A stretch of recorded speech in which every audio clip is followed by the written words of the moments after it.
ভবিষ্যৎ করো। তোমার আব্বা আম্মারে যদি সব টাকা দিয়া ফেলো, তোমার আব্বা আম্মা তোমার টাকা দিব না। বাচ্চা হয়েছে, এর একটা ভবিষ্যৎ আছে। তুমি তো জায়গা জমি কিছু কিনো নাই, আমি তোমার জায়গা জমি সুনামগঞ্জে কিনা দিব। তুমি আমার অ্যাকাউন্টে টাকা পাঠাও। শুধু এর অ্যাকাউন্টে টাকা পাঠাই নাই, বিকাশ টাকা পাঠাইছি, এর ভাইয়ের বিকাশেও টাকা পাঠাইছি। আপনার অ্যাকাউন্টে কেন টাকা রাখলেন? আমার অ্যাকাউন্টে ছিল কিছু টাকা, 12-13 লক্ষ টাকার মতো ছিল।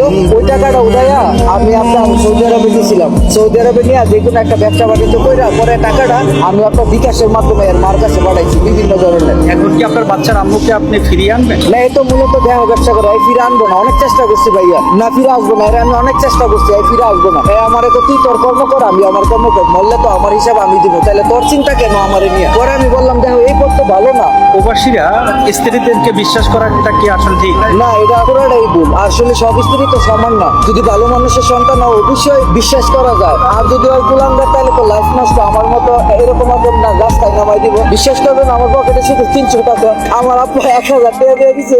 এও সিলেটা ছিলাম কালকে রাত্রে, আমার পকেটে টাকা ছিল না। আমার পরনে শাড়া ছিল, টাইনা ছিল লাগবে। এর মাইরা লাইতে ছিল, আমার মাইরা লাইতে ছিল।